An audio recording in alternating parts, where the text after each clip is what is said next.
Here, what's up, guys? Happy Monday, April 18th, 2022. A new week is upon us. I hope you guys really enjoyed the end of your weekend. A little playoff basketball, right? Some baseball over the weekend. Sunday night baseball, Braves, Padres. And now, hey, we start all over again. More basketball this week, more baseball this week. And we're starting to have the information, the data, who's where on baseball as pitchers start getting into their second and third starts. Hitters, we kind of have 20, 30, 40, 50 at-bats from these guys. Kind of understand, one, how they're performing. Is their launch angle, their batted ball data saying that they haven't clicked yet. They haven't been, calibrated yet. Is the cold weather hampering some of the offense? Maybe. Is the new dead ball hampering some offense? Maybe. And then, there was a series of baseball in Camden Yards this weekend, and we don't need to discuss it, but maybe, just maybe, a change of scenery will help them out, man. Shout out to the live chat. What up, Sean? What up, Corey? Mia Moore out there. Guys, she's happy because the Twins just went on a bull run of runs, so that was fun. What up, Steve? Leibowitz. Corey says, I got the day off after 5 straight and a $121 ticket to put to good use tonight. Let's go. What up, Justin? Sports Pinstripe Pimp. Yeah. My launch angle's way off, man. I just want to make contact, right? I see this debate all the time on Twitter. It's the what's the hardest thing to do in sports? Well, without a doubt, it's to hit a baseball from a major league pitcher, right? And but you'll see people like, no, that's not that hard. No, it's pretty doggone hard. So I was just like, could I even make contact, right? Not even put the ball forward. Just could I line the bat up correctly to make contact with I don't know, 101 mile an hour bowling ball coming my way. So yeah, I don't know what my launch angle would be, but I just trying to put the ball in play. You know what I mean? Yeah. What up, Skimmer? Willie in the chat. Yankees offense sucks so bad. It's disgraceful losing 2-3 to the O's. It is not what you want. It's not what you want. It feels a lot like last year. The offense would sputter, would disappear, would not produce, and then every day Aaron Boone would be like, I think we got some good at-bats. I think the runs are coming, blah, blah, blah. It's just like, man, come on. Let's shake it up. And then, I don't know, I could do without all this rest in the lineups, especially like the Sunday. Like we were 1-1 going into the Sunday game, right? All hands on deck. Leave winning a series. Win every series you can. And instead they gave, Rizzo and Gallo a day off because Zimmerman's a lefty. I thought that was a little too much. Get your best, because they're coming in anyway. Get your best hitters at bats and see what happens. They didn't do it. So I do feel like they're micromanaging this rest, where every day one of the big boys is getting rest. That's the DJ LeMahieu effect. He rotates first. He could play short, play second, play third, and then they just kind of rotate people through him and the DH spot. So I think you got to start prioritizing dubs, but I'm not a doom and gloom Yankee fan. I just see things I would do differently because the pitching's been all right. They have the second best ERA, I believe, in all of baseball as a pitching staff. So something to keep an eye on. What up, Gilbert? Our Yankees wasted a beautiful performance by Nasty Nestor, man. Nestor was dealing, man. 12 Ks, 5 innings. That's what you want. Hey, we got some baseball tonight. I've already had 2 games on the day postponed, including one that's on the main slate. So you guys know the drill. We're gonna play some tunes if it's all right with you. You guys let me know if we're a little too loud, a little too small, or a little too low, a little too small. And we'll do some research here. So if you guys already done some research, got them books open, got them notes ready, throw them at me. Before I went live, I went ahead and added all of this year's metrics into the spreadsheet. Now, it's not going to show up on the index portal, but that data is being considered in the bomb detector, the K factory, and stuff like that. So if you are a RunDFS.com VIPer and you're wondering, hey, well, I have put that in there. I've also added, let's see, the hitter information versus pitch types in the pitch report. I'm holding up on adding the pitch report off of 1 or 2 game sample size, just because there's been some drastic changes in pitch usage, and I don't want a couple of guys to I don't know how to explain it, but I don't want a couple of guys to mess up the overall numbers for that pitch. So anyway, chat, you guys let me know. Music too loud, too low, you want it up, you want it down, let me know. We're gonna go open up Kevin Ross weather report, get a nice little refresh going. That's step 1 of the research process. See what we're dealing with. He had Cleveland, Washington's already been postponed. Looks like the trouble spot now is going to be the Giants and the Mets.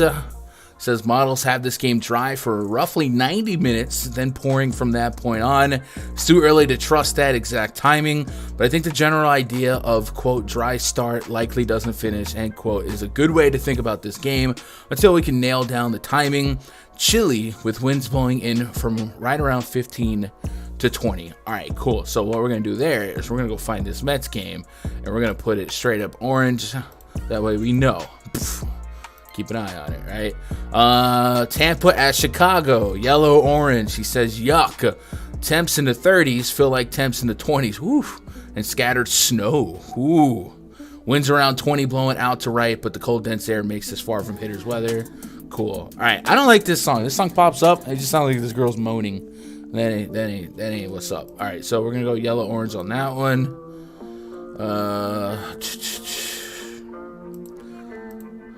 Or I did it backwards. Yellow, orange.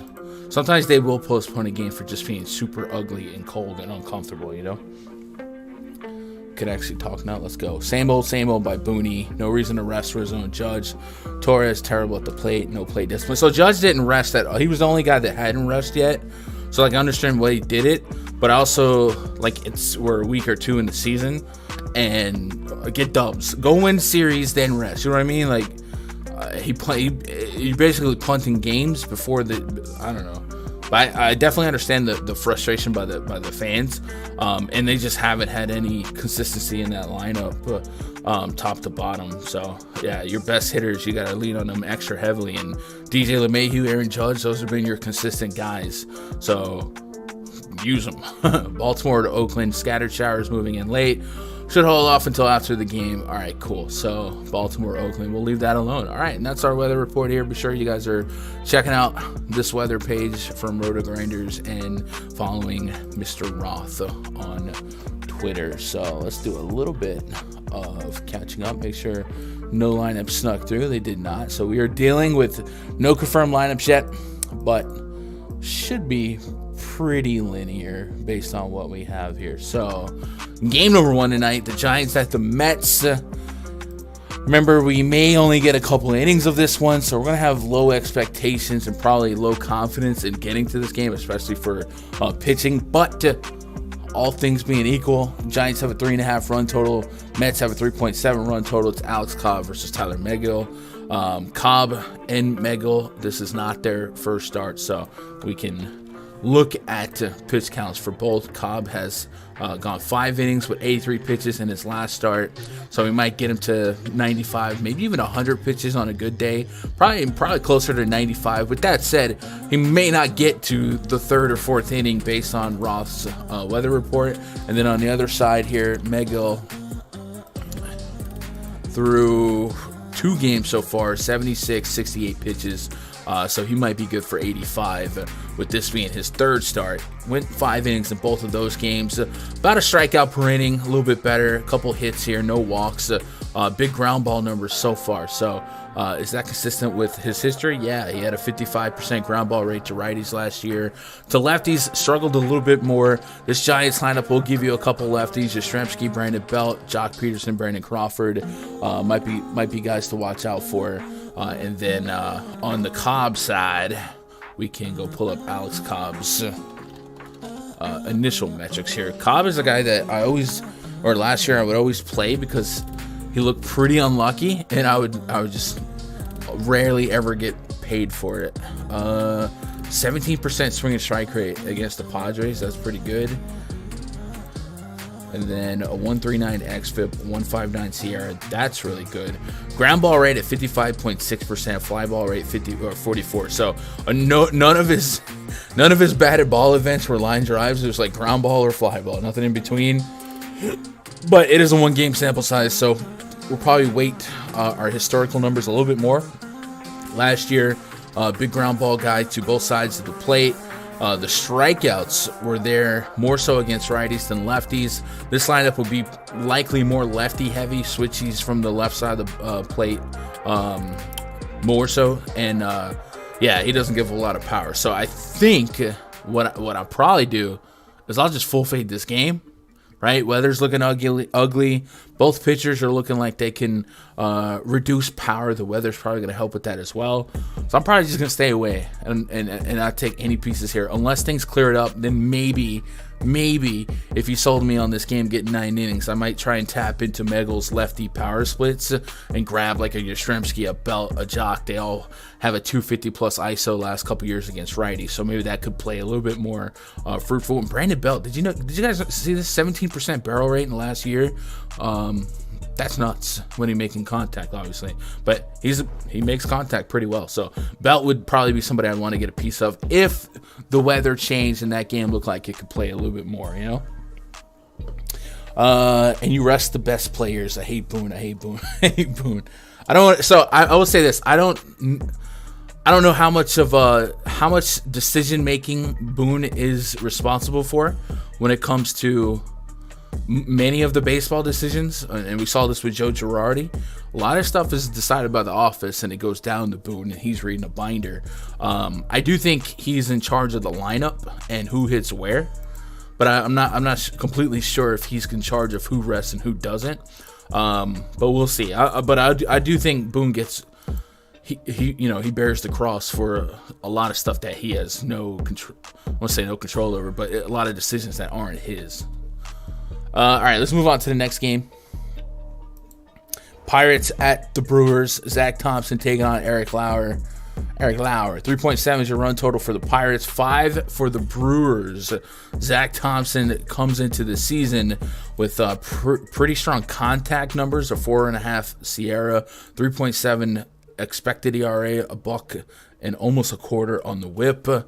This is probably his at least second, maybe third, right? So we'll pull up what he got in that first game. He went 4 innings on 67 pitches, so 75-80 would probably be a reasonable pitch projection for him here. And then we'll go look at some of his underlying metrics. I always try to make sure to do this with every pitcher going off of a year break, because you have seen we always see pitchers either change pitches, velocity increase, velocity decrease, new pitching coach, new stadium, stuff like that. So guys that are historical trash bags. Like I was looking this morning into Andrew Heaney, and through 2 games he's getting a lot more ground balls than I've ever seen Andrew Heaney get. So I'm gonna do some more diving into that probably on the next start. But I went ahead and picked him up in season long just in case, with the intention to research him a little bit more later. But that's just an example. Like some of these pitchers can and do change. 6% swinging strike rate in his first start, 67% first pitch strike rate. That's not what you want. And then we'll go pitch type, see if it's consistent with last year. 92 on the fastball, 45% of the time. Cutter, 30% of the time. So fastball, cutter. We'll go check out the pitch report on him, see if that's what he was coming into the season with. Fastball, cutter. Yeah, looked like he might be throwing the fastball a little bit more. Curveball, changeup. So last year he would use the curveball, changeup a decent chunk in first start. 6% curveball. So he was really, really light using his curveball. Changeup was still up there. So could just be a 1-game sample, because the curveball was a positively graded pitch. So or no, it was negative graded for him. I'm looking at Lauer. So maybe he's maybe that's by design, but it's also just 1-game sample size.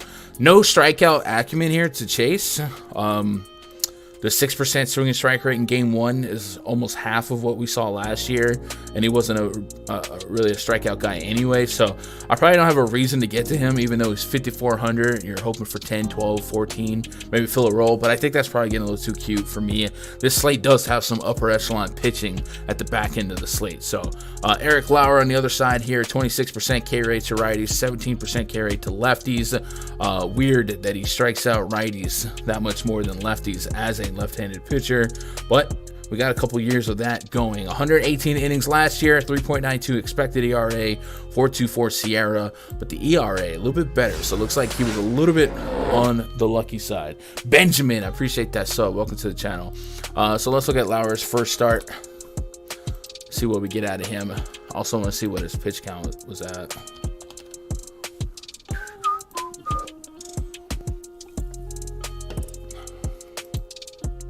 He went 89 pitches, so he could have 100 bullets in the chamber. Only 4 innings though, 5 Ks.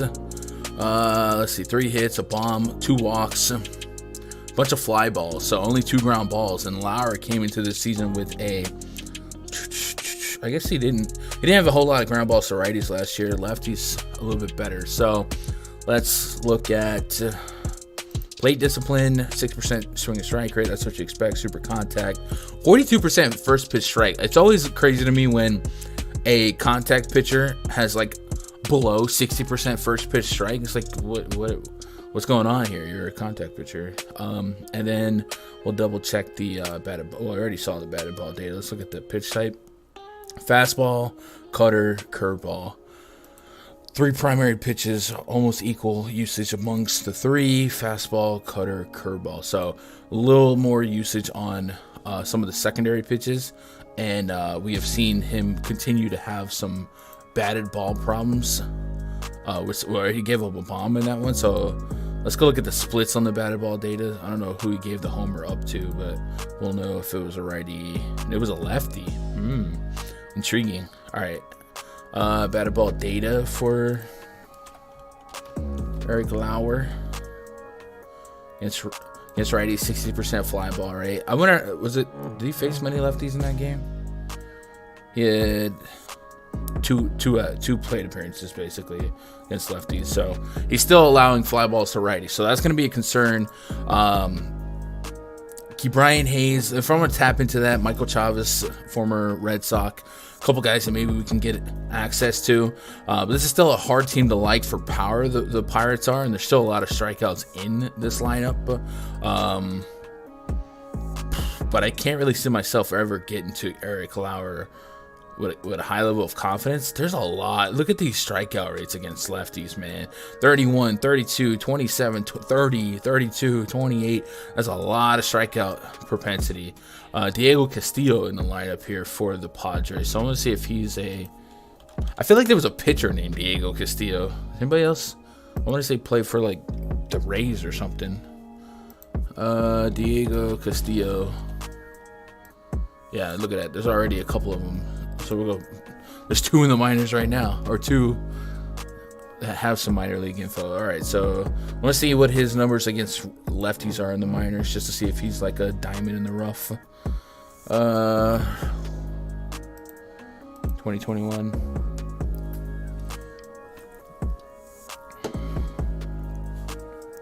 Last year against lefties, 310 batting average last year, with 4 bombs in 87 at bats. Yeah, that's pretty good.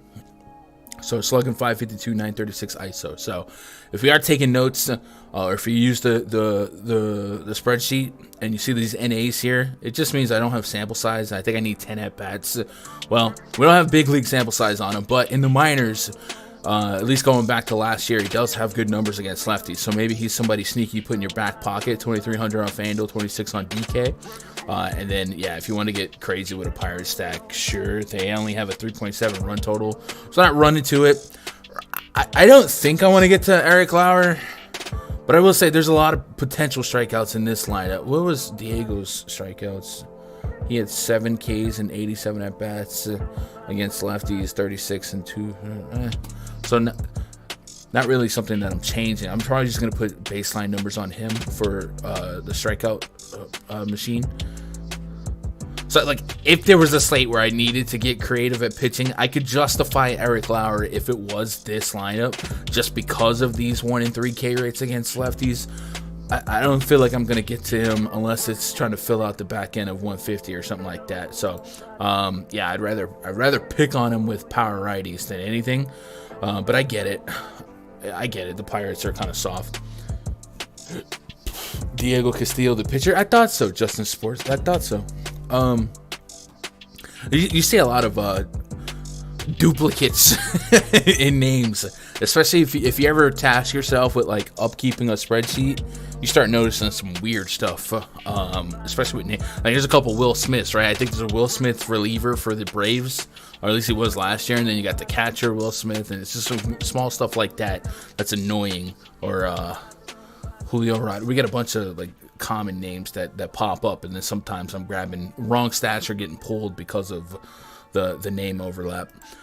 Brewers offense, do we want to take a shot on now? Well, the ground ball rate for Thompson last year was pretty solid against righties. He didn't really have any big power leaks. He did allow a decent average and maybe a little bit of a walk rate to lefties. So if they were able to start stirring up a big inning, it wouldn't surprise me. So far through this young season, the Pirates bullpen's only problem has been a walk rate. That's another thing. If you guys are Vipers, I did adjust the index portal to reflect this year only for the bullpen.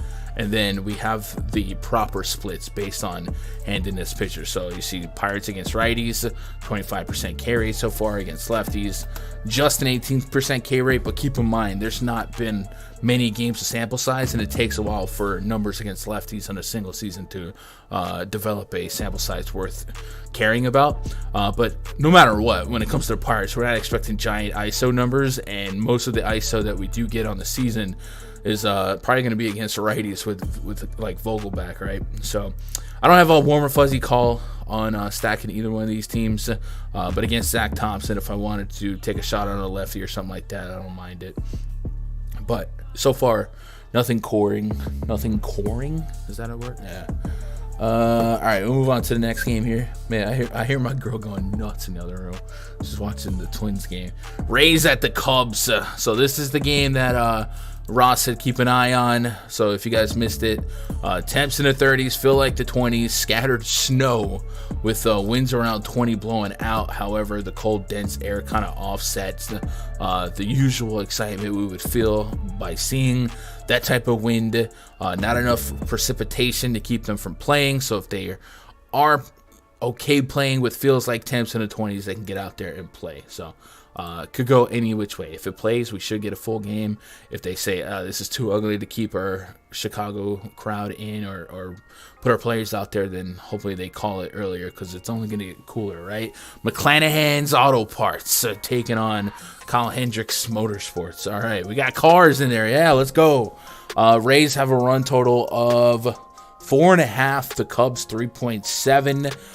This should be nasty, but if we just focus and neutralize and isolate the pitcher splits, well, we know Shane McClanahan can be really, really solid. Good strikeout acumen, 14.8% swinging strike rate last year. The expected ERA well above his actual ERA, so that's something to look out for. And it looks like that might be correlated with his 290 plus average allowed to lefties. We can dig into what we've seen so far from McClanahan. He's a younger pitcher, so some of these numbers could have some room for regression or progression. So let's go pull a game log on him. Game number 1 had 2 games, a 19% swinging strike rate and a 17.6% swinging strike rate. So if you're not familiar with swinging strike rate, these are elite numbers. These are really, really good numbers. I mean, we're talking ace-like levels of swinging strike rate. And what a swinging strike is basically inducing a swing from the batter and him not making contact with the ball. We'll also call it like whiff, right? So anything under 10%, we're going to consider a contact pitcher. Even 10% is kind of a contact pitcher to me. And as we get close to these 18%, these are elite levels. So this is really, really good for McClanahan. And he's going to back this up with last year when he did allow contact. a 44.5% ground ball rate to righties, a 50+% ground ball rate to lefties. So looking at his batted ball data overall so far this season, a 53% ground ball rate, a 20% infield fly ball rate, and then keeping the ball low and keeping it on the ground with just a 23% hard contact rate. The Sierra and the xFIP have been really, really good. So it's good to see him picking up where he left off. And then lastly, we want to double check the pitch types. Fastball, slider, curveball is what we're looking for usage-wise last year. But because of the surface numbers, or at least the advanced surface numbers, look fine, I'm not too worried about what we're going to find here. Fastball, slider, curve, 96, 89, 82, 97. He found speed in the fastball, 89, 82. All right, so he's looking really, really good. So if they play, it's ugly hitting weather, which makes it plus pitching weather, and I don't mind him. I think we'll get to some McClanahan. I think 8,100 is probably a little too cheap here, and you gotta love that it's his third start, right? 4.2, 4.1 his first 2 innings, but you see this increase in pitch. It went from 68 to 85. We might be able to get to 95 to 100, sometimes 10 to 15 pitches plus based on your previous outing. And yeah, I like it. 7 and 8 strikeouts. What do we got for a strikeout prop here? I might be inclined to take it. This projected lineup, by the way, against lefties: Clint Frazier strikes out almost 1 in 3 times. Wilson Contreras 25% K rate, 44% for Wisdom. Hermosillo, Ian Happ all have elevated strikeout numbers against lefties, and he's just been a really solid strikeout guy. It looks like 6.5 strikeouts is his prop, so that's gonna be one of the higher starting points. But let's give him. What do you want to give him? 85 pitches in the K Factory. Let's give him 90. Let's give him 90 pitches, and then we'll look at 100. So at 90 pitches, looking at my strikeout prediction model, I'm getting 7.3. So it's a little above the 6.5, right? I'm not getting a full point difference, but if we get to 100, I get there. So I guess it just comes down to what Kevin Cash has in mind for McClanahan. If if this indoor pitcher can't quite hang with the elements here, I guess it could get a little different, but yeah, I don't mind that. I gotta fix this. Something happened. Live Hendricks VLOOKUP evaluation did not find Kyle Hendricks. 21 OC to OG. Live 21. 1 second, chat. OC. So that would be right here. Oh, you know what? I'm an idiot. Okay. All right, I gotta fix that. All right, I'll fix that after the stream. So I'm gonna go light on the K Factory, but I definitely need to add that data to the bottom. I guess when I copied it or I imported it, it only picked up the preview and not the full thing. So that's an easy fix, but I don't want to do it on the air. Let's get caught up on chat. Cubs will absolutely suck with Coors hangover and travel. I mean, you'll probably victory lap that they suck because of that, but it's also freezing and they're against a great pitcher, so that's all I need. What up, Nate? Crazy in the chat. Kickstart. Yeah. What up, Obi? Except the Rays don't let pitchers go that deep. Yeah, we'll see. They've definitely had a few games that have caved in, and have had to resort to bullpen guys. But we'll see. I think McClanahan is what it is. Digging the jams. All right, lit. It's not too loud, right? That's what I worry about because I have no idea what it sounds like on your end, and I know when it's like if it sounds just right to me, you guys can barely hear it. So I do deal with a little bit louder, but that's fine. You got to add a little bit of just action because this gets really boring otherwise. All right, Kyle Hendricks on the bump for the Cubbies here. Last year, almost a 5 expected ERA, a 1.35 WHIP. His first 2 starts this season, he had that ridiculous opening day game, which, yeah, okay. 7 Ks and 5.1. Then Curtin called it with 3.2 against the Pirates. Actually went less pitches in that second outing. Just got into a lot of trouble. 7 hits in 3.2 innings. A bomb allowed. 4 walks. The walks have been a problem in his first 2 games, and the strikeouts regressed a little bit. So Hendricks is generally somebody I never play, and I think that's the approach I'll take today. He just doesn't have a strikeout DNA that I believe in. He is a soft tosser, right? He throws 88 miles an hour if you're lucky. So I don't see myself playing any Hicks. The question is, or Hendricks. Why do I keep calling him Hicks? I don't see myself playing any Colin Hendricks. The question is, do I take a chance with stacking or grabbing some bats against him in this really, really cold weather game? 7.7% swing and strike rate against Pittsburgh. Way more down to usual. And he also had a little bit of a walk problem with lefties last year. So this is a lineup. Kevin Cash will throw a lot of lefties at Hendricks or switch hitters from the left side of the plate. So I'm more inclined to grab some of these Rays bats, but I'm not jamming them in there just because Hendricks can be a guy that eats some innings with the ground balls, especially against righties, and just kind of get through 5 without giving up too much damage here, and the weather being not great for offense. So I'll get to a couple of these Rays, but I'm not going to go nuts with it. You know? What up, Andrew Higgins? How you doing, man? Appreciate you being a channel member. Look at that purple G next to his name. Love it. What up, Igor? Here. To air. Shout out to you guys. I hope your Monday's going well. Hey, we're going to do a basketball stream as well today. Bringing Josh on board. But that one's going to be a little later than usual. It's going to be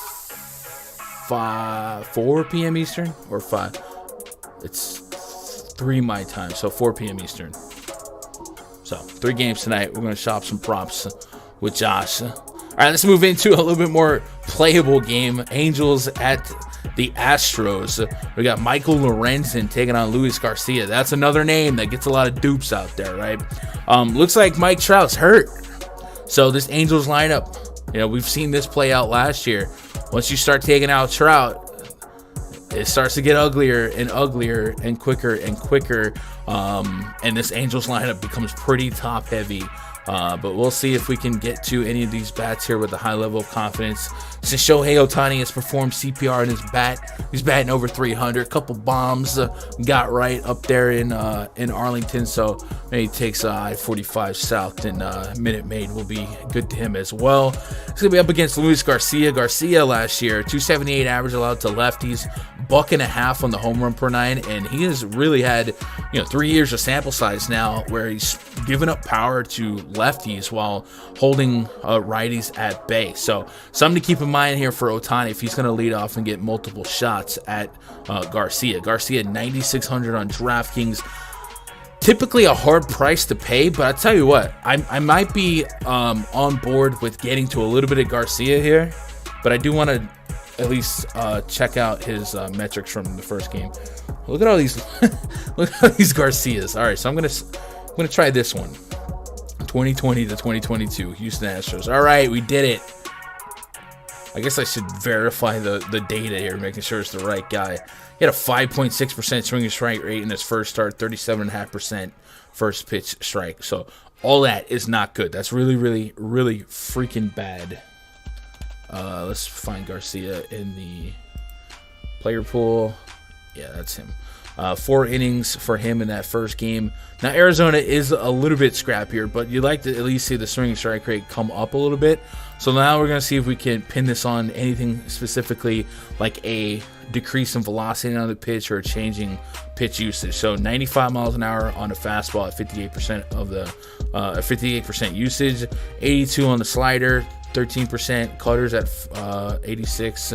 So the big one is 95 on the fastball. Usually if your fastball ain't hitting, nothing else is. So pitch report, last year Garcia had 98. That's significant. That's a 3-mile-an-hour drop. Now, that's something I saw in Julio Urias in that Coors game. Now, he found another. He was down 2 to 3 miles an hour in start one, Urias that is, versus last year's average. And he found another mile per hour in that game too. So pitchers do tend to build up and kind of get, to their velo eventually, but the time it takes for them to get there could be a problem. So 98.3 miles an hour average fastball last year, and in game one it was at just about 95. So that's a significant difference. And then the slider last year sat at 86. This year, almost at 82, 4-mile-an-hour difference. And then last year, the cutter at 86. Last year the cutter was at 88.7. This year at 86. And then a curveball, which he didn't register a curveball last year, so he added that, 14%. So these splits are definitely different. Let's go look at last year on that curveball. Maybe he does have a curve. All right, maybe we have a data pull mishap here, and this might be what I was talking about. His name is so common that it might be pulling a different Luis Garcia. So I'm gonna have to dig into that. All right, so ignore the velo concerns then, because it looks like the velo is on point where it should be. 93.3. Matter of fact, it might even be up. Cutter, curveball. All right, so let me make a note in the spreadsheet here. Check out Luis Garcia. I don't know. Velo pulling different Garcia. So I guess there must be two Luis Garcias pitching, and it's pulling a different data point or different data set for him. All right, cool. So with that said, why are we missing? Why are we not missing bats like we? Or actually, I guess no. We just look at Garcia's swing and strike rate from last year, 13%. So he's still down on the swing and strike rate, almost half. So let's go look at Baseball Savant on Luis Garcia. They should have their T's crossed. Look at it. All right, so we got a Padres. We got a Padres Garcia. There's a lot of Luis Garcias. Oof. I hate when that happens. All right. And let's go look at pitch types this year versus last year and see what the main difference is in terms of this whiff rate. Changeup is getting some whiffs. So he doesn't have a whiff register on the curveball or the slider, and not so much on the fastball. Last year, the fastball got him about 19% a whiff rate. The cutter, the slider, all these pitches had really, really decent whiff rate. So I think looking at the spin rate's actually up on the fastball as well. So I think I'm gonna write this off as a one-game anomaly and just kind of give the D-backs credit for being a little bit more contact prone. But let's see if we can't quantify that, because I do think the D-backs aren't big on strikeouts. Even that game, you think about like when Darvish was no-hitting them, Darvish had like 2 strikeouts. They'll put the ball in play. So let me see, strikeouts. And sort it from at least. So Arizona. Let's go strikeouts versus righties.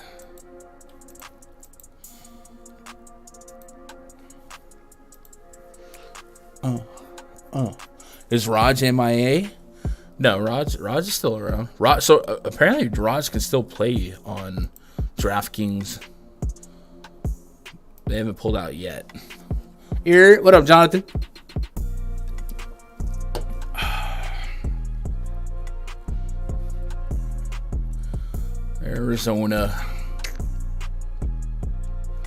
Arizona's actually second in K rate. So maybe I am a little bit more alarmed about Garcia's inability to miss some bats.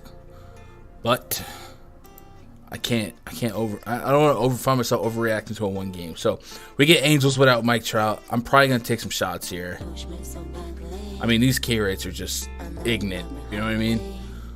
And then we can tap into Garcia's weakness, which is power to lefties, right? Let me make sure it's power to lefties. 21.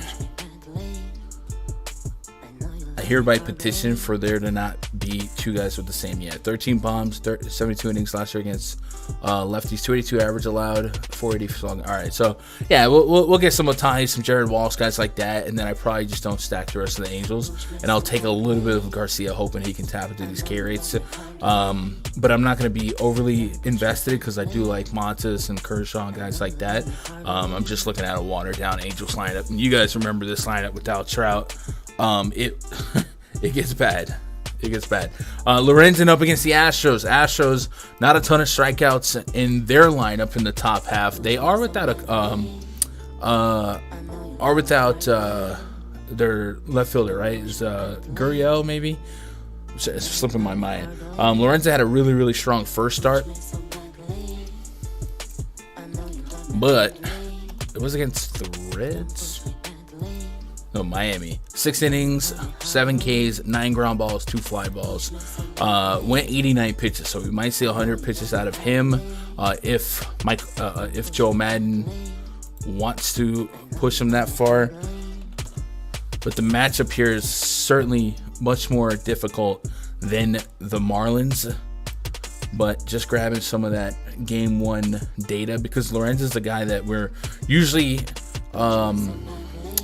see out of the bullpen. He's been out of the bullpen for Cincinnati the last couple years, and also played in a different park. So just want to see how game 1 resulted for 14.6% swing strike rate.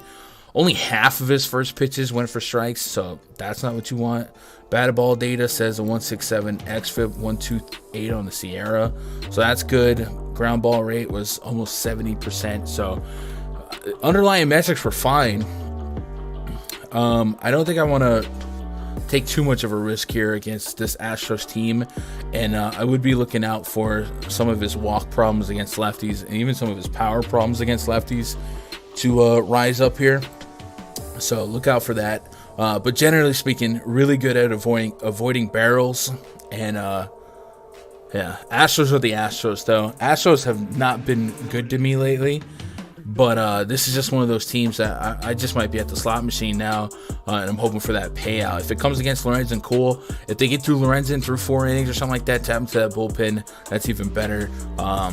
If you wanted to fill out 150 lineups and you wanted to take a shot at Lorenzen, I don't think that's a crazy task here. But remember Mike Trout, his bat being absent is important, but also he's one of the better center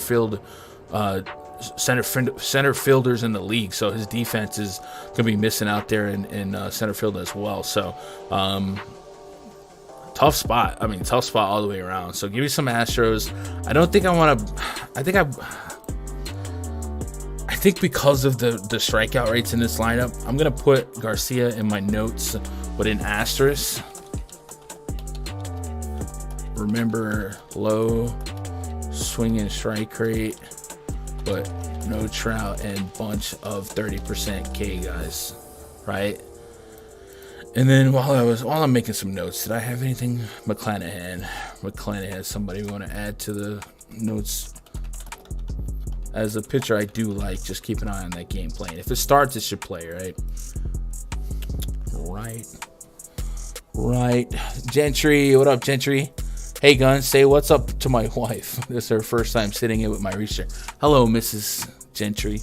I hope you're doing all right. It's great to see that you're chilling with your old man, doing some research. Me and my girl watch sports. It's such a cool thing. I'm sure he appreciates it, but he's got to make it up for you.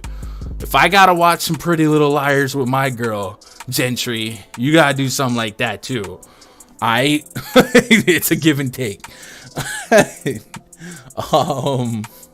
What up, just Gun, you've been more on DK or Fanduel so far this season? So I've been playing more on DraftKings, but the other night I was helping a buddy work on his Fanduel stuff, and I tell you, it was nice. It was nice seeing that field, how simple it was to run those stacks off. And then, of course, this early on, there hasn't been a lot of slates that had multiple aces just dominating. And I don't know, as the season progresses, once we get to slates where there's only one or two cleared options, maybe those are the nights that I should be on FanDuel a little bit more. It also comes down to contest selection. Like I feel like the skill set is strong enough that I could play on both sides. Just what's best or what's most alluring for the bankroll, and neither side have been offering super strong contests. I said this the other day. It's like, I'm not a millionaire, right? I'm not a peasant though. So like when I'm grinding like mini maxes on FanDuel, it's like or on DK, it's like $1 entry or 50 cents. Like if you can give me something that's like $3, $4, 150 max, something like that, I jive with that better. But like going to the $15, 150 max, my money ain't that long, and then my money is strong enough to be way better than the mini max. But I don't have nothing in the middle, so I either feel like a peasant or that I'm playing above my means and some of the other stuff. So. But just from a so far standpoint, more so on DK, but FanDuel looked pretty nice the other night, not gonna lie. Gun, who's your top SP1, SP2 on this slate? I think it'll end up being Frankie Montas, but I'm still working my way there. McClanahan's looking pretty strong too. Garcia and Montas are my top pitchers. I like the strikeout matchup for Garcia for sure. We watched Outlander. Pretty Little Liars. Hey man, it is what it is. We got a bunch of shows that we binge. Ready for Ozark, right? In 11 days, the rest of the Ozark. That's good. It took us 2 tries where we got into Yellowstone. That was great. 1886 was great. The Ranch. There's a lot of shows we've binge watched. Superstore, that's a good one. There's a ton of Superstores if you guys haven't checked that out. So that's always fun to do with your SO. Hey guys, we got Coors on this slate. Aaron Nola taking on Chad Cool. We got a 6.2 implied run total for the Phillies, 5 for the Rockies. It's gonna be an intriguing spot for Aaron Nola, right? Good pitcher, a lot of breaking ball stuff that might break differently in the altitude, 67 degrees. So we'll look at Aaron Nola as far as his pitch count and stuff goes. I think ultimately we're always going to asterisk Aaron Nola with the fact that he's in Coors. And yeah, 3.1 innings against the Mets, 5 Ks, 76 pitches in both of his first 2 starts. I would assume he's stretched out enough to go 85, 90. I'll think about 85 here. But because of his price point, 10K on DK, you really got to like him. And I don't dislike him. I do just have some concerns about this field here. So first of all, we'll go look at that pitch report. Show you guys what I mean about relying on the breaking ball stuff a lot of curveball, a lot of changeup last year, 50% fastball guy, and that's not like a blow by you fastball either. So let's see if that's been consistent with what he's been doing so far this season.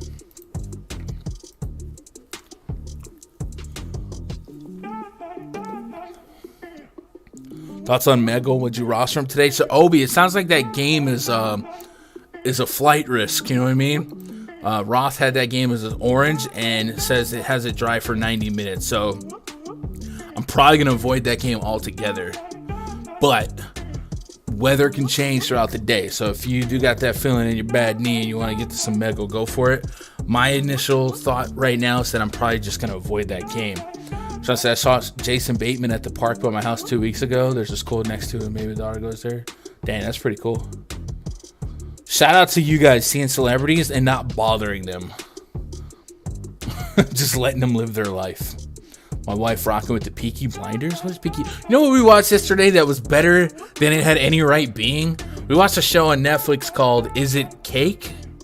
And it's just about people making cake that looks like real stuff, and people and like these H-list celebrities would be judges on whether or not, I don't know, but it was kind of fun to watch that. Just a background noise, right? We have great DFS minds, yes sir. All right, Nola, game log, plate discipline, 3% swinging strike rate last year. Wait a minute, what did I do wrong? I typed Austin Nola. I'm an idiot. That's his brother, by the way. I knew it instantly. Something wasn't right. Game log. There we go. Plate discipline. Bam. Here we go. Hey, but 3% swing strike rate for Austin Nola. That's pretty good. 11.2% swing and strike rate on Nola so far this season. So that's actually like that's okay, but Aaron Nola can be better. So something to keep an eye on. Last start wasn't missing a bunch of bats. Last year, he had a 12.8% swing and strike rate, and you see a lot of these games he hit 18%, 20%. So he's definitely a guy that when he's on, he is on. It can be one of the best pitchers in the game. Let's go back up to 2022. Let's go look at pitch type. 50% fastball, 92. That's consistent with what we know. A little bit of cutter, a lot of curveball, a lot of changeup. The curveball is the breaking ball pitch. Change up to an extent as well, and it's those breaking balls, those pitchers that rely on the breaking balls that they break a little bit different in the altitude. Yeah, not egregious, but in baseball, a game of like micro inches makes a little bit of a difference. So keep an eye on that. Sounds like he hasn't gotten too much shelled in Coors, but I actually think I used to have to do this on ESPN, but StatMuse might be able to do it better. Aaron Nola. I don't know, FTP by game log at Rockies. Let's go last 10 games. Let's see if this pulls up correctly. If so, that's what you want. Okay. Last couple games at Coors, 2017, 2019, 2021. 5.2, 7 innings, a couple bombs, strikeouts, 4.97. All right, so all over the place like Aaron Nola is. So we think he's a strong enough pitcher and decent enough run prevention that you don't necessarily have to go out of your way to pick on him. With that said, Coors is going to be Coors, and Connor Joe, Chris Bryant, CJ Cron, I think he's leading the league in homers. Like, this is still just a really reduced price point for a Coors stack. Finally, we do see a little bit of Coors inflation, and this Phillies team comes in really expensive. Real Muto, Bryce Harper, Castellanos, Hoskins, Schwarber, all guys we would like to get to, but with these prices, it's going to be hard to full stack them, and that's what you want to see, because sometimes these Coors slate kind of plays your cards for you, and they coming in at 3K, 3.5, 4K. And it's just the opportunity cost is still a little hard to turn around, and you're just fading them for the sake of fading them and hoping that they fail, right? And that's not a bad approach either. But I personally like to give my optimizer a chance, and I like these price points to where they at. So Chad Kuhl against lefties, really, really bad. 1.83 home run per nine last year to lefties. Big walk numbers all the way around, with a really, really elevated xFIP. So could be in for a long day. We'll go look at what Kuhl has offered so far in the big leagues. In this season. 4.1 innings at Texas, gave up 4 walks, 2 hits. So the walk problems following him here. Did go 80 pitches, might get 90 out of him. And then we'll go game log. See what his swing and miss stuff was. 17%? That's not normal. So he usually has a swing and strike rate closer to 10%, sometimes less than 10. So we'll have to see if this is a one-game anomaly or not. 58% first pitch strike. So whenever we see a drastic number in swing and strike rate, or a drastic contrast in swing and strike rate, whether it be up or down, I usually first like to check out pitch types and velocity to see if he added a new pitch, stopped using a pitch, or changed some velo. So fastball 47%, 94 miles an hour, backed it up 34% of the time with a slider. Then a little bit of curveball, a little bit of changeup. So 94 on the fastball at 48%. So we look at last year's numbers.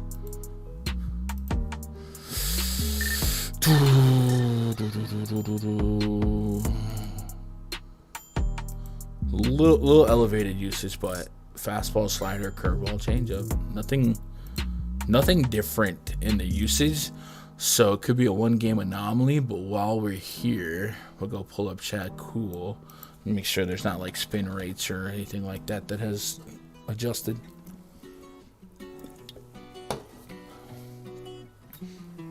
Cron's gonna have a big game. You think so? So far, so good for him.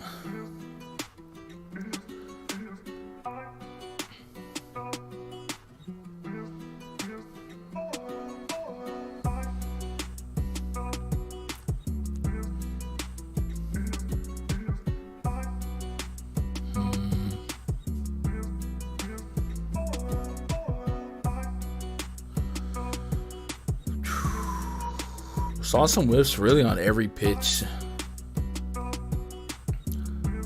versus last year. Last year, his problem pitch was a sinker, but that still is his problem pitch.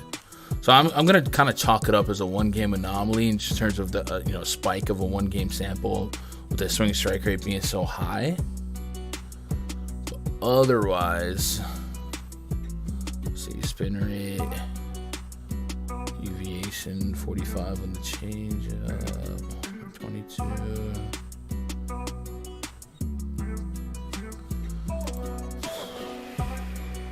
6% on the changeup. 4%. Yeah, I think I just have to chalk it up with the lack of sample on his. I like that meatball swing percentage.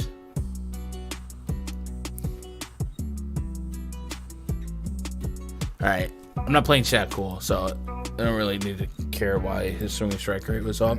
We're stacking the Phillies. Phillies are going to be one of the premium stacks to get to. It's going to cost you. It's going to be hard to 5-man stack them without trying to get too cute at pitcher. So I'll probably just be responsible here. Chat cool. Big lefty problems. Bryce Harper in Coors Field. He might literally hit 600 feet. Harper is from Las Vegas. I believe this is like the closest stadium to his home. So maybe he has some folks close for a little extra narrative. Sure. Kyle Schwarber. We'll see if they try to lead off Schwarber against a righty here. They've been kind of playing around with that leadoff spot themselves. But Schwarber and Harper would obviously be the two guys I'd be really, really wanting to get a piece of. And then everyone else is just great bats and cores, so go for it. Aaron Nola, I think responsibly, I'm going to have Montes number 1. And probably Kershaw up there as well. But I do think I probably don't end up with 0% Nola. I think it just ends up, well, where's the field's going to be at on Aaron Nola? If the field's going to be, over 10% on him, maybe I can stay away. But I do feel like the knee-jerk reaction is staying away from Nola and Coors. And there is still a little bit of strikeout propensity in this Rockies lineup. So to diversify the back end of 150, sure. 20 or less, probably not, Total fade in on the Phillies. Not for me. Docky Rule says, I may be a noob question, but is there a benefit to 5-man stack? Does it hit enough to go that route? First of all, not a noob question. If you guys are lurking and you're new to baseball and you just want to understand because you want to play DFS, please say what's up in chat. I don't mind answering any question, no matter how elementary you might think it is, man. This is all positive vibes. If you don't want to do it in chat, or if you're not watching live, you jump in that free Discord link below, tag me in the MLB channel, and I'll try to answer for you. But yes, there is benefit in 5-man stacking. Stacking, I think, comes down to ultimately what you prefer after trying a little bit of everything. When I'm playing on DraftKings, my most commonly used stack is 5-2s. But you can go 4-3s, you can go 4s, 4x, 5x, stuff like that. I do like to onslaught stack with 5-mans, and stacking is just so extremely positively correlated when a team does blow up that's what you're chasing in tournaments. You're trying to get that team that dropped a 10 spot with 3 or 4 homers and some SBs and stuff like that, and then you just throwing a blanket on all of the points. So yes, 5-man stacking is just fine. It's my preferred method on DraftKings. But it also, there's a lot of intertwining factors, whether it be slate size. If it's a 3-game slate with all aces, it's probably less likely that a full stack, goes nuts or something like that. But yes, I think 5 is fine. 5 might be really hard to do for the Phillies though, so don't force it if you're on a limited amount of lineups. You know what I mean? StatMuse is I love some StatMuse. Love it. Maybe some Nola. No chat. Cool. Reds at the Padres. Nick Lodolo taking on Chupapi Manaya. Sean Manaya on the bump for the Padres. Looks like decent weather out there. Reds have a 3.3 implied run total. Padres are at 4.4. Let's see what we got. First of all, let's look up the young blood here. Nick Lodolo. See what we're working with here. Sorry, my phone's going off. 4 innings, 79 pitches, 4 Ks, 3 balls, 2 bombs. Not what you want. Let's see what the metrics are telling us. Lodolo. By the way, that was against Cleveland. Cleveland started out the gate pretty on fire. I don't know if that was like a Jose Ramirez explosion game. 7% swinging strike rate. Not what you want. 66% first pitch strike rate. Cool. Let's go batted ball data. Ground ball rate was good. 53% ground ball rate. Line drive rates elevated. The ground ball to fly ball ratio 2.67. But the xFIP and the Sierra are really, really bad. So while we have that, it's only 1 game sample size. So we're going to look at Mr. Lodolo's minor league numbers. Hope I'm saying his name right. Can't imagine I'm too far off.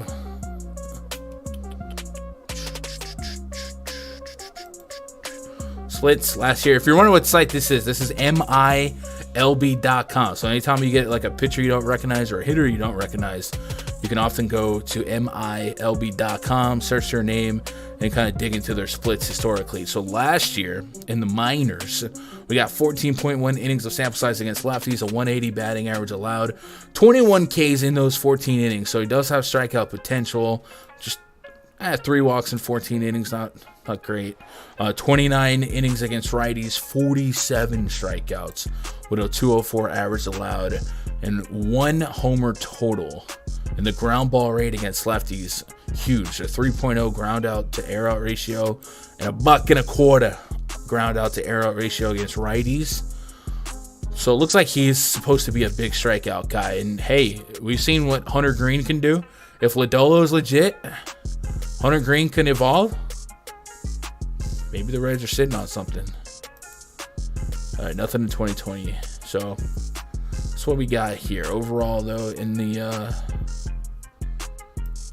he's got 108 strikeouts and 69 innings in the minors with a sub-1 whip. So Reds got him, man. I mean, the Guardians got him. So with that said, Padres do have some K rates that are in the teens. Profar, Hosmer, Cronenworth, Machado, Nola. But at 6,100, man, I maybe the first start jitters out. Can you build on that first game at 6K? Can I get home run points out of you? Maybe. I might take some chances in tournaments, like big field tournaments back end. Just hope for the best. Because he does have strikeout potential. And then we'll go look at that swinging strike rate again from game 1. 7% swinging strike rate. So we want that to come up. But it's not uncommon to see a starter in his or a rookie in his first start look a little jitterish.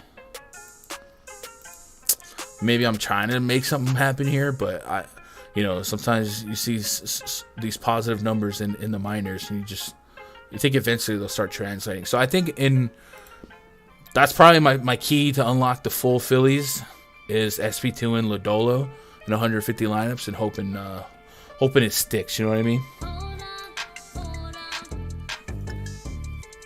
Who hits the dongs? What up, Greg? Love the background beats. I'm glad. Okay, so it's the right volume. I have to write this down.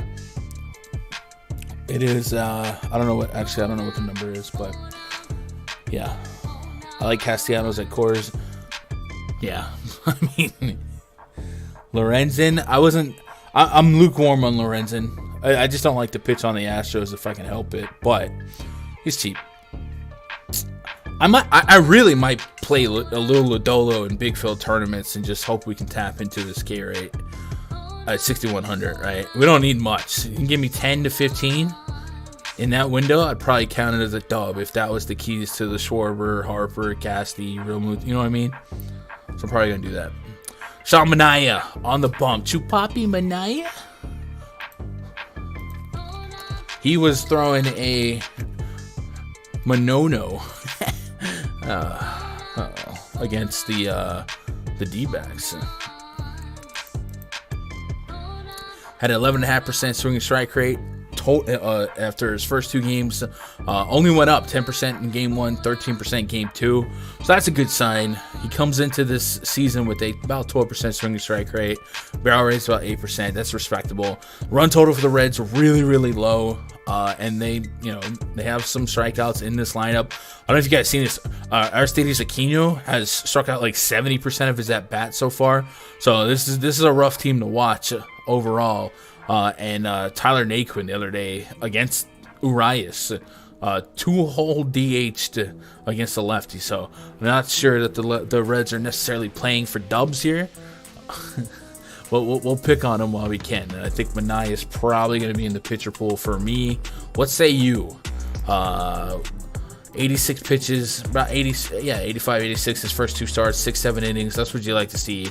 I'm gonna play him. So let's start putting together a little bit of a pitching pool here. So I'm gonna put. What are we thinking? Let's put Sean Manaea here. We'll put Shane McClanahan as a tier 3 for now. Shane McClanahan. And then Luis Garcia, check stats. Bam. Lil Manaea. And also Lodolo. I think I'll say DK only is Nick, right? Nick Lodolo.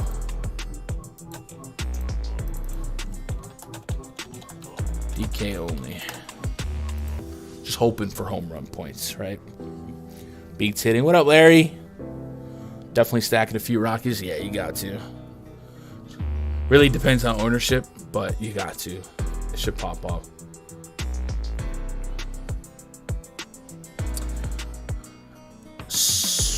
I was going to say, if we want to pick on Sean Manaea, I was just trying to find a leak here. There's really not a big leak.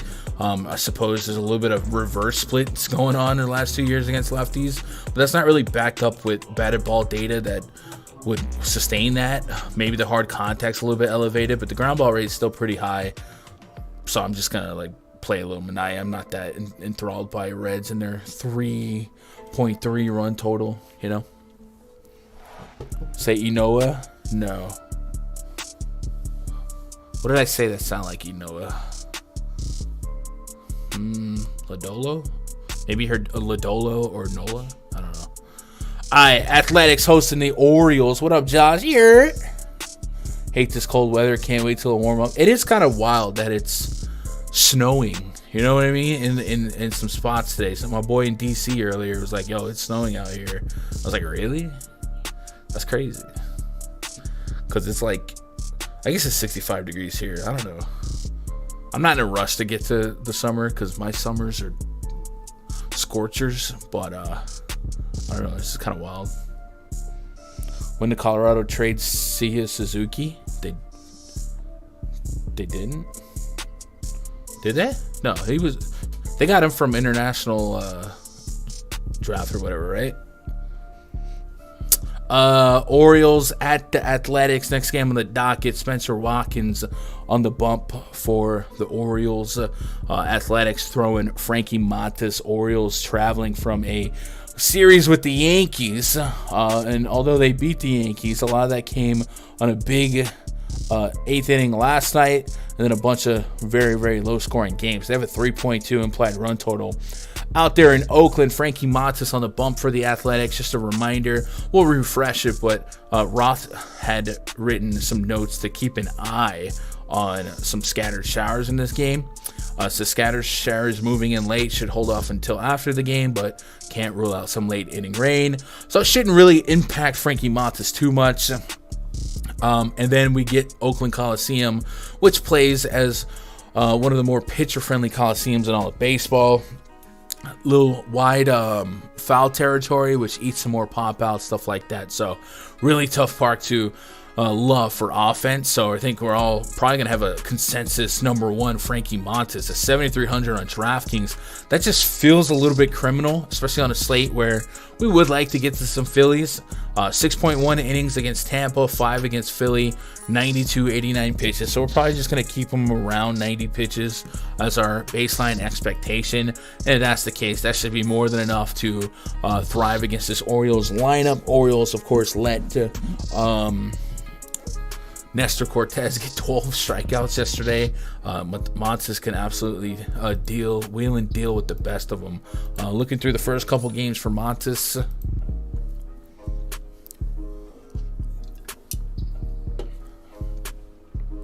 let's go play discipline.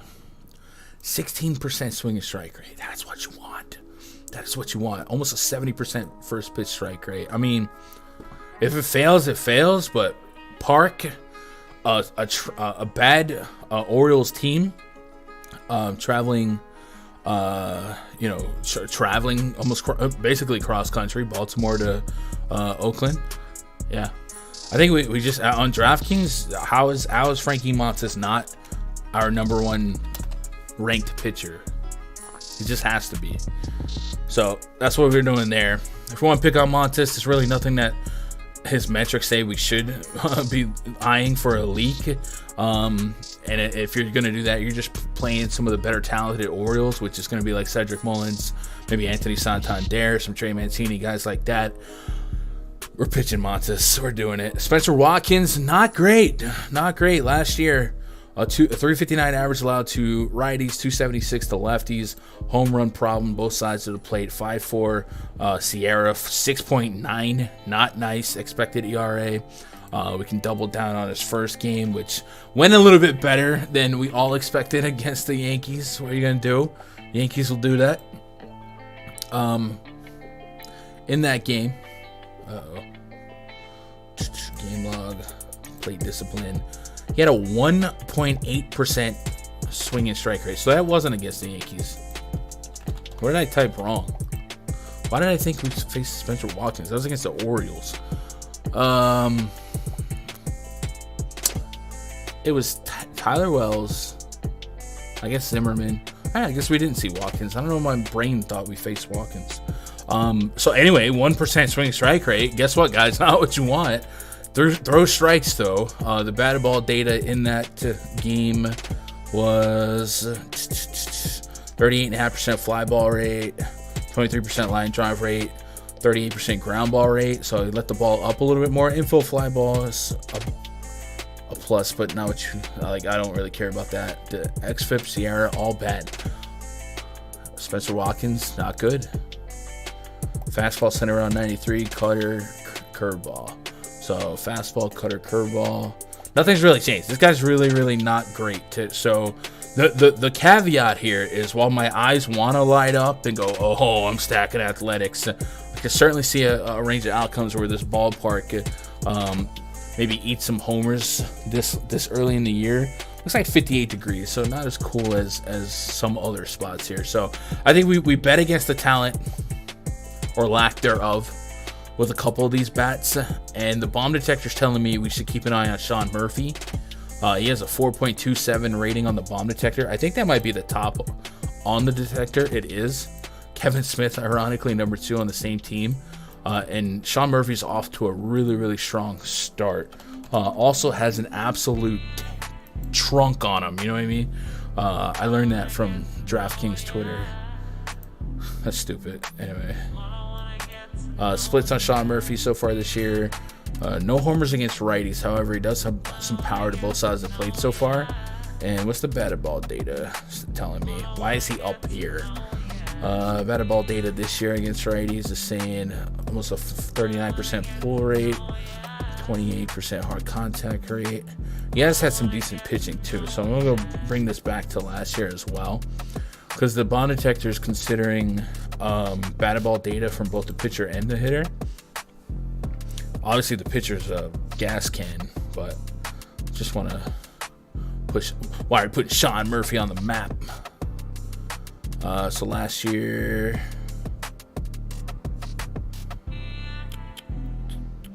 I love how they have like order. 42% fly ball rate last year to righties. 20% line drive rate. 44% pull rate. Hard contacts respectable. All right, size up. All right, so hey, if you're into Sean Murphy and you love cake, he's up there on the bond detector. 2,600 on Fanduel. I think he's a much better discount than his DK price. Home run is a home run, though. We're playing Frankie Montas. It's just happening. We're doing it. Can you start Watkins in a tournament? No. I mean, no. There's no... I mean, if you're playing Watkins, you can't be holding your breath for strikeouts. You're just hoping he doesn't die, eats 5 innings, scoops a win, and probably, like, the best case scenario for Watkins is it's not even a strikeout per inning, man. I don't know. For me, I will have literally no Spencer Watkins tonight. My bong detector tells me it's only 2 days till Stoner New Year. 420, happy 420. I don't celebrate, maybe one day. But so far, no. But I've been on record saying my back pain gets so bad that I just might have to one day medicinally see what's up. But I wouldn't even know where to start. Like, not a clue. Jeremy Hoffman. Reminds me of Jeff Hoffman. Sean says, I love Montas even though he's chalk. Orioles struck out like 400 times yesterday. Now traveling all the way across country with the rest of them. Yeah. Jose Iglesias has to be a cyborg. Can't believe he's still fielding it, hitting. Yeah, he's so underrated. Wasn't he backing up? Like, he was Chris Sale's shortstop, wasn't he? Maybe I'm tripping. Anyone named Murphy is always going to break the bong detector. Started early. Tone. What up, Tone Luke? So I started early, yes, but that's because we got the basketball stream at the top of the hour. Edibles for back pain. If I could have, so I tried CBD oil, topical. If I could have the CBD benefits without the, I don't know, without trying to peel my skin off, that'd be great.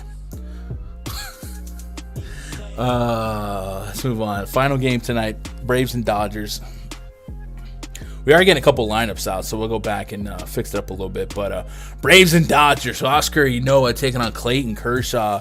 Inoa and his offense has a 3.3 implied run total. So the Braves did play last night on Sunday Night Baseball in San Diego, so not a big travel bump there. The Dodgers have a 4.9 implied run total with Kershaw on the bump. So Inoa... Let's see what we got out of Inoa in game number 1.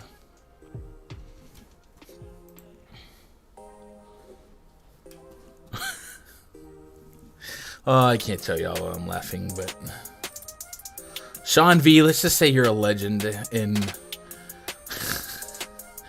12.5% swinging strike rate from Inoa, 44% first pitch strike. We want to see that number come up. I'd love to see 60 to 70% as your first pitch strike. And then, like I said, 12% or better on the swinging strike rate. That's a good start.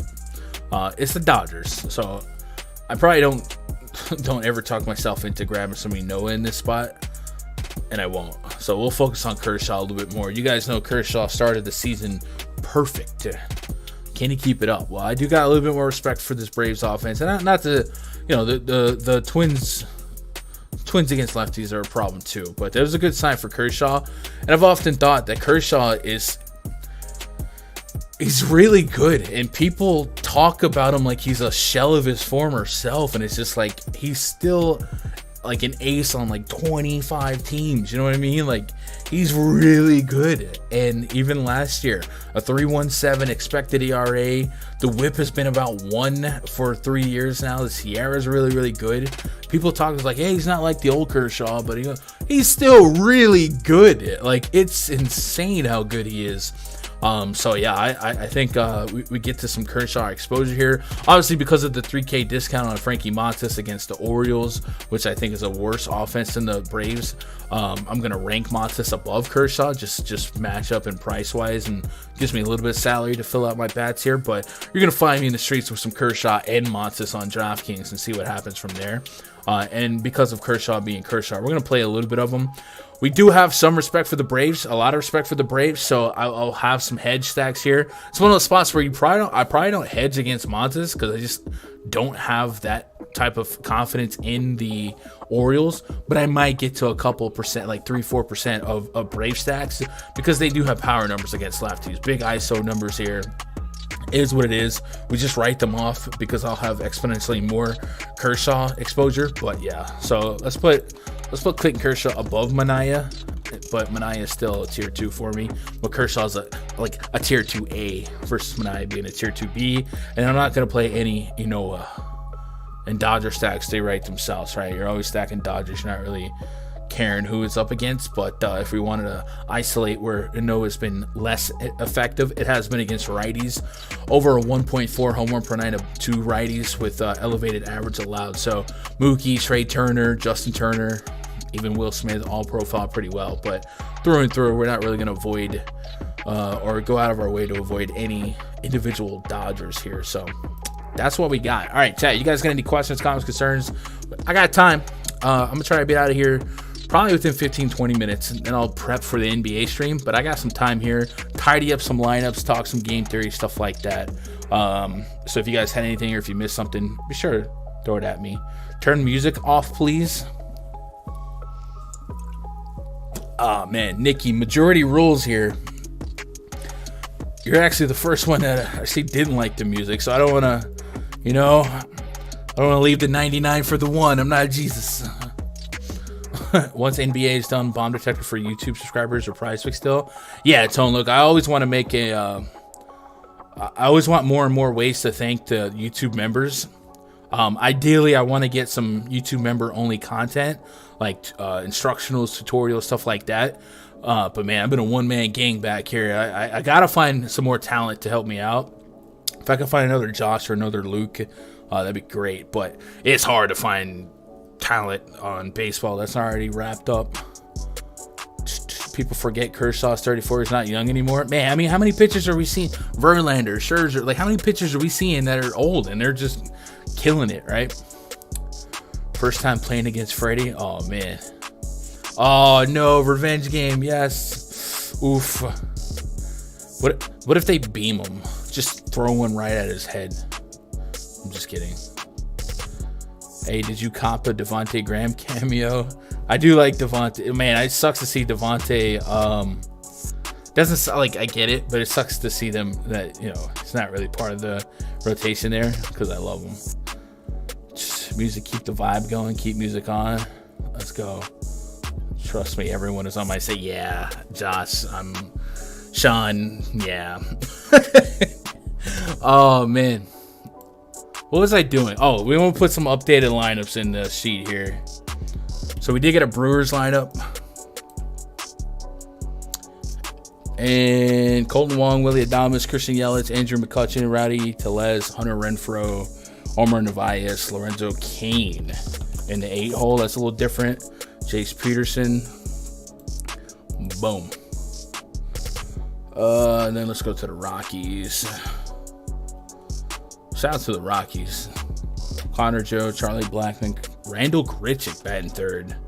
That's what you like.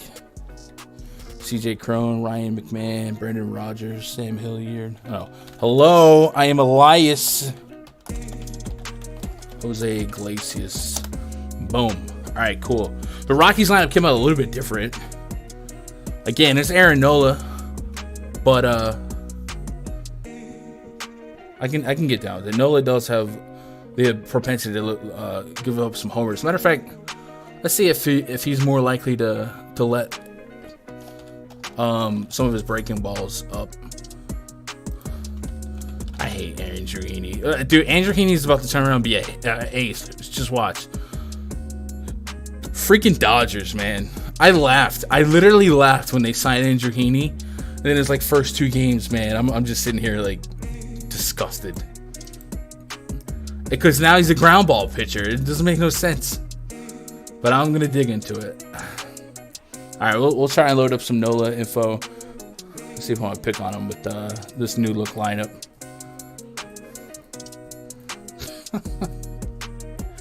JV's unbelievable. Man, Verlander. And Verlander double Tommy John, right?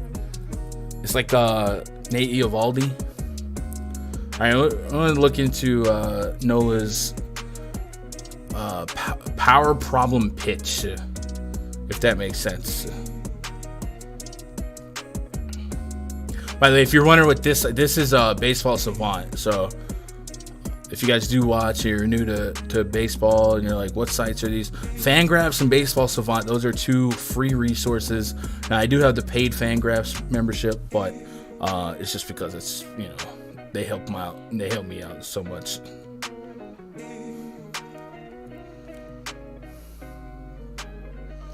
All right, so we're looking for expected slugging. So it looks like the curveball this year has a 638 expected slugging percentage. Last year it was at 313, so that has been a problem so far. It is a limited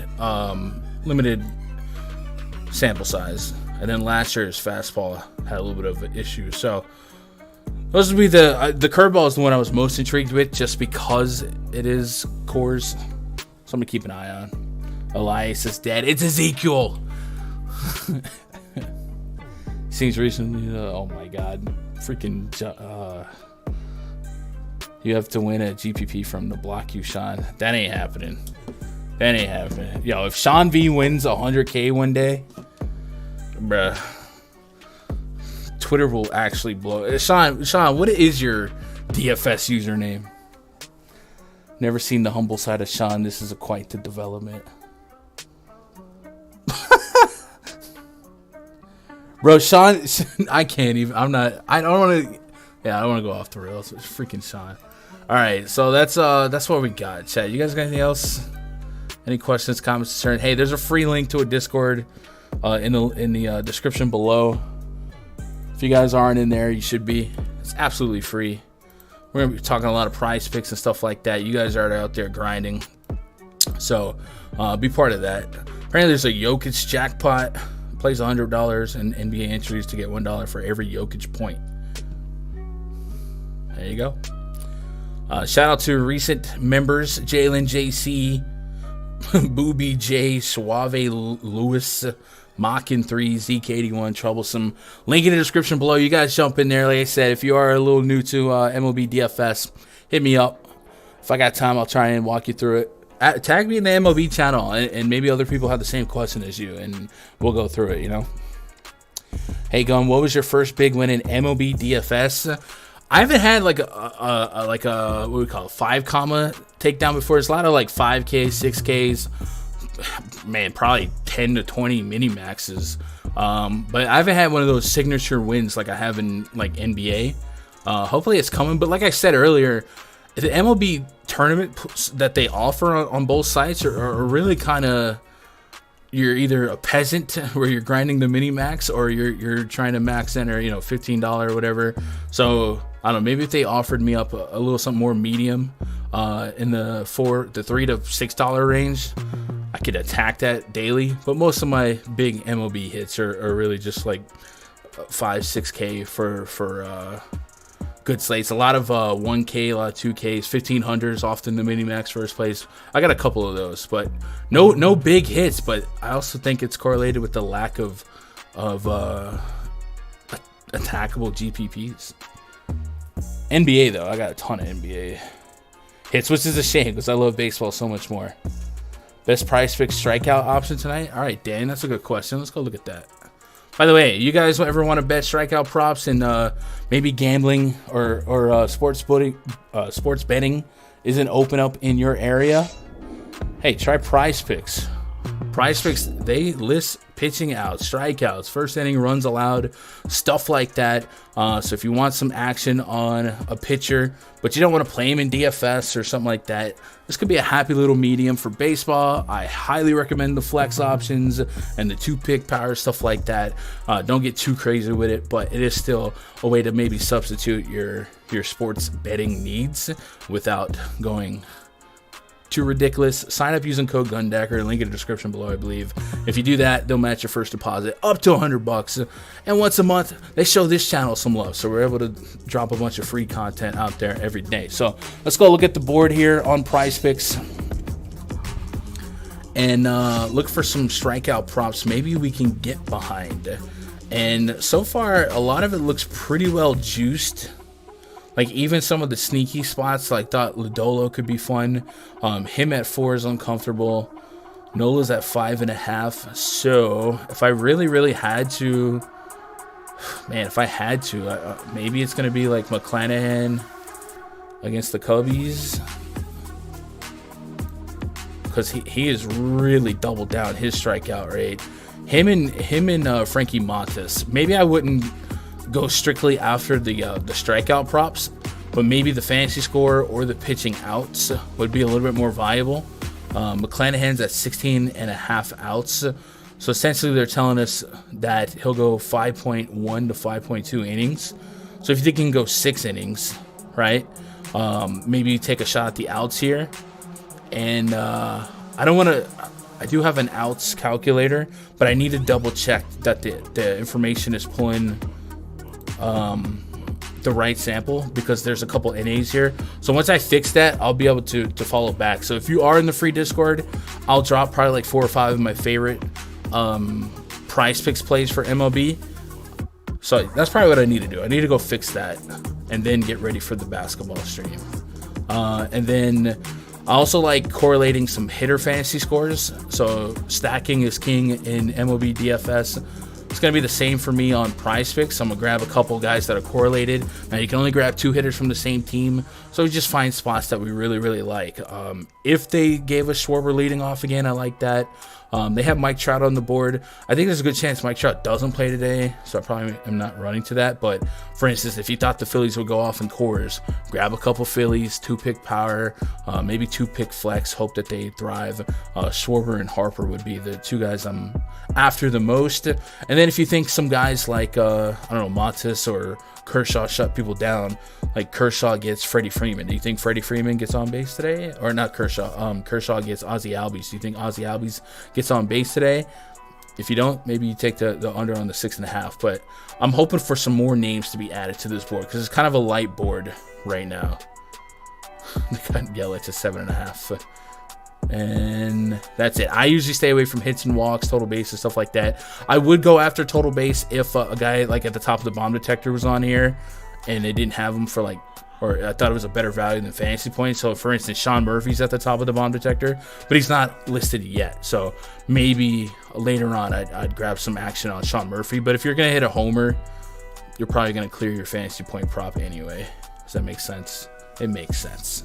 It does. It does. Bomb detector. Yeah, Sean, we can pull up the bomb detector. At the top was Sean Murphy. Kevin Smith's there, but Kevin Smith, this is double low sample size, so taper your expectations. Reese Hoskins up there. Shohei Ohtani's up there. Patrick Wisdom. He's starting to move up in the order a little bit, but also remember that the weather in this isn't weather adjusted, so weather's really bad for Wisdom. Adam Duvall's up here. Not a lot of 4s on the bomb detector. So Harper, I like. Ohtani, I like. And then Sean Murphy. Those would be my 3 favorites based on positive grades in the bomb detector. You know what I mean? All right, chat. I'm going to get out of here. We're going to be back in about 25 minutes for the baseball prop stream. Or excuse me, basketball prop stream, man. I appreciate you guys hanging with me this afternoon. I'm trying to come back tomorrow, probably around the same time, and probably again on Wednesday. So as long as there's a need for the basketball prop streams, I'll probably try and do the baseball ones before then, and then we'll kind of go from there, if that's cool with you guys, man. Be sure you guys are in the free Discord. If you're not, you should be, because it's free. And if you guys want to hang out with me in voice chat, I'll be there before lock today, 2 hours before. So go get into a rundfs.com membership. Whoo! This bang's for you. I appreciate you guys making part of my day, be part of your day. Be back in a little bit. Tell somebody you love them, because I love you, man. Good luck. God bless. And go win some money.